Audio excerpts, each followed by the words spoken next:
Me wom. Me wom be wom. Boy, you man, oh, yeah, that's summer. And Ukraine, oh, yeah, no pass the year, no, now I are so for crying out, woman. And near ma a woman, say, be on ma, now, say, I'm vampire bon quant to Mr. Summer. A deep spiritual thing. Me can't acquire fast walk to the Koshe house, why not? It will shock you. No, my course. Yes. Now, house, you know. A day before born. I'm telling you. As for you see being Vanderpool, no minimum from fucking. Mun ante, 2 women and say Asante Kotoko. But men Casamen couldn't be a Kotoko, Jumano bet. A become me mudi. Malam for Kamas for no ye be 3. Na do no so spiritually be me mo be kase ye adwuma no pa se obese kotoko obebre ti sama obi obeka to se de ani kan ne bobo obi a mali ba krom ha no wo mu se na ma se nkoma to se Ghana be se Mary home na we be omu no ba kro mu no omu de wan go ne ba yo enti bracket Fret ama K5 ma ye ho adwuma no. Yes, yes, a best over 2 goals. But Drew baby, Sani and Tuman come back to car. Okay. There's a ma 1 go now, Ejina. To be a begato say, Bo, a hormono, and now Abraboy, a dear any kind bono. Sama, oh dear grow. Abrabo. Ah. Sama obi said them a day. Sebi on comma and so, oh ye. Obi sube cookate here Dubai bra even ball kromo enim bopa na sama omuntan nya huska yeah obe komo tournament ya mu ye player bi o ball no se bi nye premier for the size no be ye nto no de ntia to here inside more things sa no de be pian e be yiwa pie be bie wo so obi on man obrabo no kra no se bi de tapoli ana ade bi akata so asemo enti ebe den waji din se sama eso nyan se mood yes and you guys say di sama eye bibi tra na watra na se o mompire na nse bi ni echira se bi ene sama edi an waji na owiase a se bi ohwe tinye ni pa nyina na pese sama koso so I say ebe balloting Kagana be ko Mexico me be ka tu wie ma dem penifo approaches to work on it. Me ko ana me ba ho. On krata na executive producer dey aba. Ya 4 points no one say na person beka.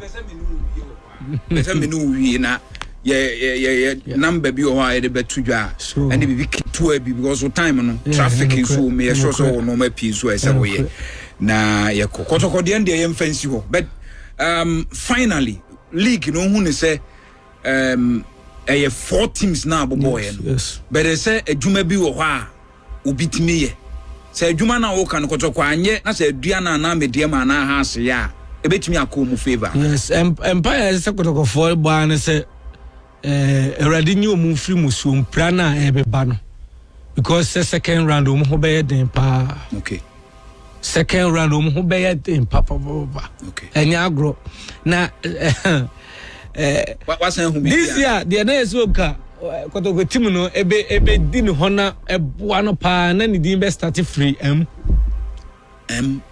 ona na nya men sisi mu pa na urade person odi ni twa eboa team no na ni din start obo ana se oye panyi na ese nko oye pani onye bobo ni enti tama o kan se o petimu na wacho ji ade chere sama na o ready yes yeah na o kan se o petimu na enam gas wonya abotro Kotoko beba be di ne ho tietire na no press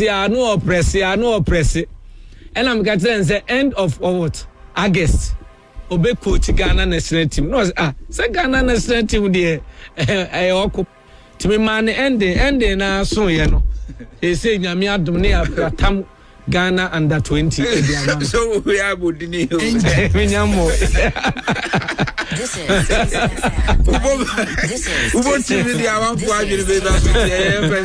that man is very spiritual.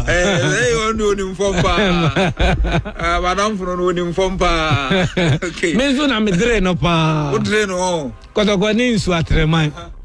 na esi akwesi de Kusi Kotoko mo bobo ne akwesi de ya sempa o Sasem no matepa yes I say omu bibia akwa abu ti duru on ma wuhia obi a otimi kasama sebi nkonya no etedin yes a omu mpene ma obi a higher spirit a sebi onim form a obetimi akasa ama nkonya na enso kura asore ana etimi ni sunsum asore because e duru sa adana sunsum ni nyina akodi manhia enti de akwaya ne se saada no na omu cap da so enti Oma se first goal na Kotoko na FA Cup fana yes o meninso enti Oma se first goal na Kotoko abete na omu ka se bo na ye den mi duro na aka be 15 minutes yes and ye dan there speedy am di free so down to stadium no mine na bo white was abo bonensa no man ko a ne ma wo no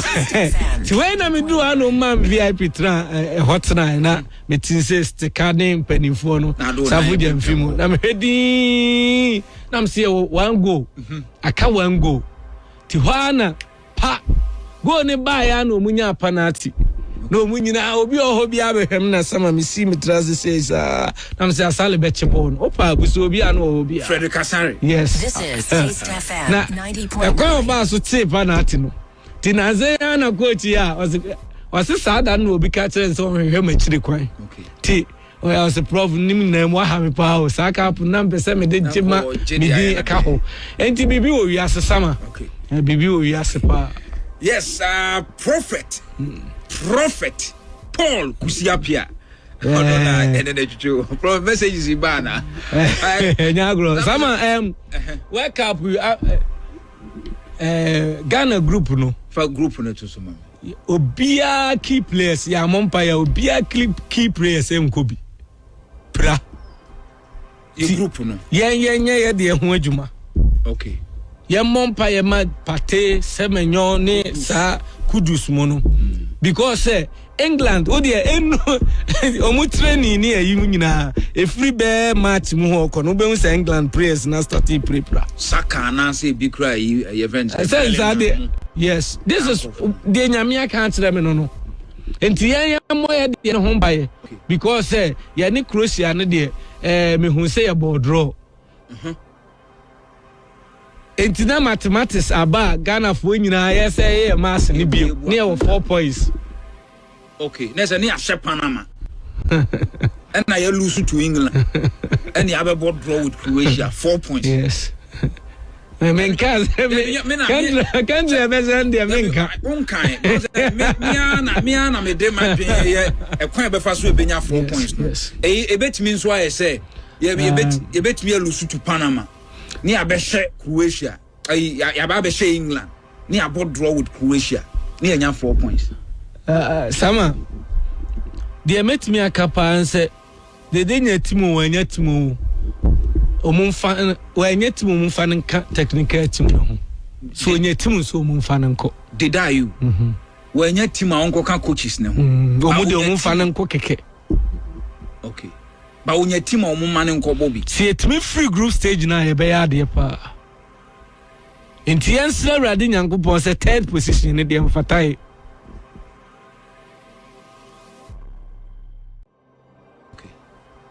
because 4 points in the clear will be on from bia at the house is here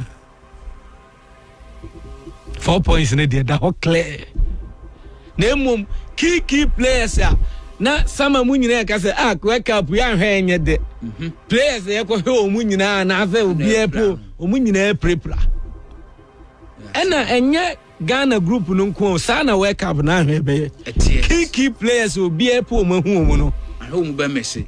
I'm telling you. Erade moye.